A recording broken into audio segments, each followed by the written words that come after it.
Welcome to Courage and Conversation. I'm Janet Nordine, marriage and family therapist and registered play therapist supervisor from Las Vegas Play Therapy. And my guest this afternoon is Robert Jason Grant. How are you? I'm good. Hi, Janet. How are you? I'm well. It's really great to see you again You in our too. Happy to in be our here. home offices. Yeah, We great. are both in our Yes, home offices. we Yeah, we are. should We point are. that out. And mine's bare. There's like It nothing in is. a little tree. I That's like the it. little tree. Trees are important. We're all It is, connected through the roots. and it was a gift from my son. So Nice. I love yeah. that. Well, we are going to be speaking about the Las Vegas Play Therapy Children's Mental Wellness Symposium, What About the Children? And you and Tracy Turner-Bumberry are going to be coming and speaking to our group. And I'd love to hear what you plan to say and a little bit about yourself. Yeah. Well, first of all, excited to be a part of this for Hmm. multiple reasons. First of all, Tracy is a great friend of mine. We go way back in very, very early years, driving around Missouri, trying to get trainings for our registered play therapist credential. And we've done a lot of trainings together. We've written a book together on this topic that we're talking about. And so it's so fun to just always reunite with her and doing a training. So that's going to be special and fun for everybody.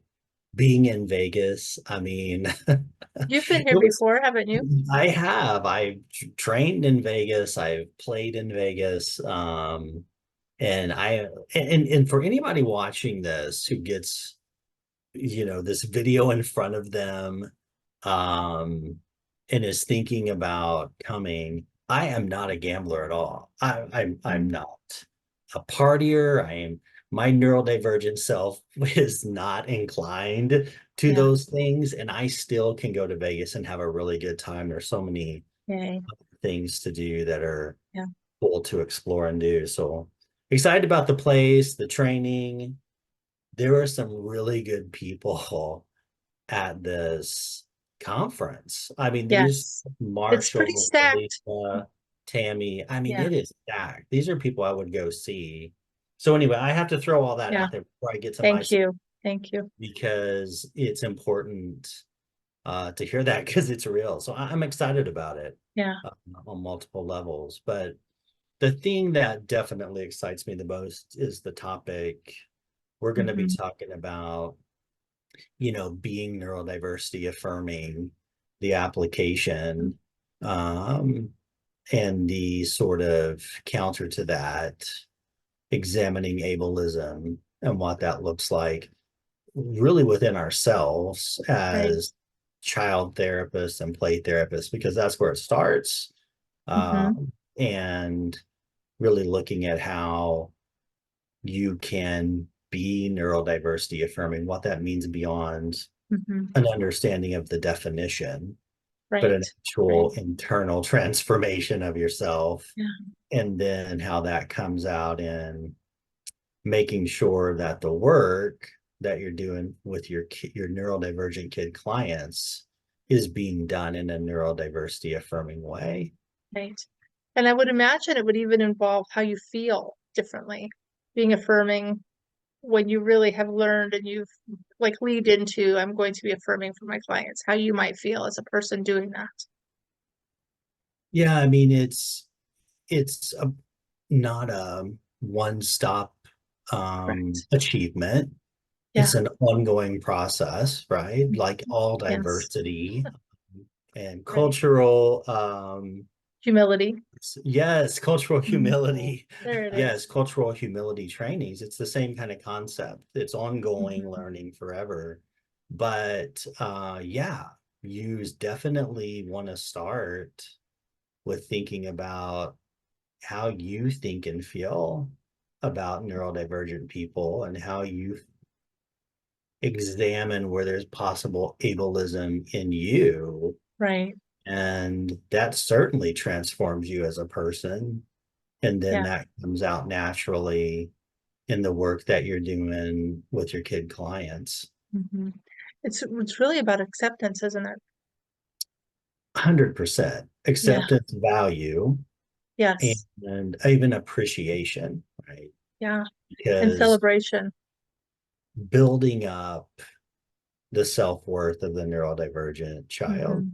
Yes. and communicating that value and that dignity, regardless of what our therapy goals are, right? Like Right. I could be Yeah. working on trauma issues with a neurodivergent client, but the way I am building relationship with them, talking to them, interacting with them, whatever that trauma protocol is I'm implementing, Mhm. that it's coming across and communicating value and dignity for who they are as a neurodivergent person. Yes. I love that. And it's just a beautiful way of being with another person. Absolutely. In the right Mhm. way. In the right way. Yes, the being with in the right way. Absolutely. You are the creator of Ot Play. You want to share a little bit about that and how that came to be? Oh gosh, a little bit. Yeah. Just a little. I'll try Yeah. to keep this Yeah. super brief. Well, it's a mental health primarily focused on play therapy, Hmm. but that's applicable to anyone who's doing child mental health therapy, framework for them in how to implement play therapy in a neurodiversity affirming way. Hmm. So there's a lot in that training program and that framework that starts with understanding the concepts, understanding this type of diversity, understanding ourselves, Hmm. and then moving into looking at our play therapy theories and approaches and interventions and how we implement them in affirming ways, how we conceptualize real therapy needs and goals in affirming ways. So we just kind of go through the whole process in that. And it came to be because I was a young play therapist who wanted to work with this population, and there wasn't really anything happening with them. As a Yeah. matter of fact, at that point in time, which was like very early 2000s, a lot of mental health professionals, including play therapists, just wouldn't even take a referral if it was an autistic child They or a didn't know child what with to do. sensory processing Yeah. disorder. They'd be like, Yeah. oh no, that goes somewhere else, somewhere else, somewhere Hmm. else. And I just didn't agree with that. And I felt like maybe it was because I grew up as a neurodivergent child. So I Yeah. thought oftentimes what I'm doing as a play therapist would have been nice for me to have experienced. So that's kind of where it all began, just Hmm. looking, seeing that there was a need for something, and then trying to figure out how to create it. Right. Well, I love that it's available and it's accessible, and there's just so many ways to learn about Ot Play. And there's the certification program, of course, but there's other, having you speaking at conferences and just getting to know who you are and what you do and how to be with these neurodivergent people and their families. I think it's just this wonderful way of, um, seeing everyone for the value and the amazingness that they are, and that Yeah, there's this out there now that we can learn about and make ourselves better people and better therapists. Is really fantastic. yeah, absolutely. When you come out, can you share a little bit about Tracy? I haven't gotten to meet her this way. Her schedule was full today, but I don't know her very well. What's the thing that brings you two together that is going to make this dynamic duo presentation? I mean, You're going to come with your capes. I would like to think we are a dynamic dual Yeah. presentation. Well, again, we connected long ago in our mutual Mhm. journey Yeah. that was like painful at times trying to collect all Yeah. these CE hours for our RPT. Oh, I remember, and there's none out here. I traveled all over the place to Right. finish mine. It's Yeah, still it's for still sure. an issue. And this was like Yes. long, long ago. So I mean, our personalities mesh well together. There's Hmm. spaces where we're similar, but great spaces where we're opposites. So we play off of each other well when we do a training. I think we always go into trainings with a lot of gratitude. And so Beautiful. we just want to enjoy the experience as much as the attendees and have fun, but also really provide good, pragmatic, take back home and start implementing right away to do better work with your neurodivergent kids. Love that. So coming away with something you can use the next day you go into Absolutely. the office. I love that. I love when I get a new training and I take home like a new bag of tricks, new things in my tool belt Yeah. that you can actually use. Yeah, I love that. Well, we have been doing some rapid fire questions. Are you up for that? Okay. Okay. Sure, sure. Let's see. Try. What movie do you like to quote the most? Jurassic Park. Jurassic Park. Would you what never fails to make you laugh? Um, Probably my son. Your son. Kids have been an answer for many people, and I've asked that question. What if you were on death row, what would you want your final meal to be? Oh my gosh. Did everyone answer this? No, I haven't Okay. asked everyone the same questions. No. Well, listen, I'm from Springfield, Missouri, and Hmm. there's something that was created here that we're famous for. Although, people might not have heard of it, but some people have, and that is something called cashew chicken, Oh, Springfield style cashew chicken, which is very specific. uh-huh.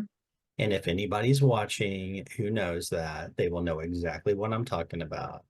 So I guess I would choose that as my last meal, even though it all sounds so depressing. It does, I know. It's a weird question, but Yeah. it like gets you thinking about like what do I really like to eat? Now I need to come to Missouri and try that chicken, Springfield Yes, specifically. you Yes. do. Yeah. What is your favorite rainy day activity? Staying at home and binge watching television. Um, Last one. What is the best advice you've ever received? Oh gosh, that's a good one. Hmm. Did everyone answer this question? Not everyone. Who are these people who are skipping the question? That's what I I want have to a know. list of 20 and I'm just choosing. Oh, okay. I would say probably this is so funny and it may require a longer explanation. So if That's you okay. come to the training, I'll give you the longer explanation. Okay. How about we do that? Deal. The best advice because it's going to sound weird in the context of probably how you're watching me, but the best advice I ever got was get off social media. Mm, that's such good advice. And this Yeah. is recording the day after Facebook went down, and I had this feeling of like, oh, this is what freedom feels like. I don't have to worry about trying to log into anything. Yes. Yeah. Yeah, super smart. Well, it's been lovely, delightful talking to you. I can't wait for September. We'll be here in Las Vegas, 26th to the 29th, the South Point Hotel and Casino, where there's bowling and movies and a pool and spa and just all kinds of extra things to do for those that aren't gambling. It also is a hotel that has one of the only 24-hour Starbucks in Las Vegas. So Oh, yeah, nice. you can get your coffee. There you go. Get your coffee fix in the Yes. middle of the night if you need it. Um, you can register for this conference at www.lasvegasplaytherapy.com, and our early bird is still open through April. So thank you so much for spending time with us today, Robert. Absolutely. Thank you. Okay. Bye.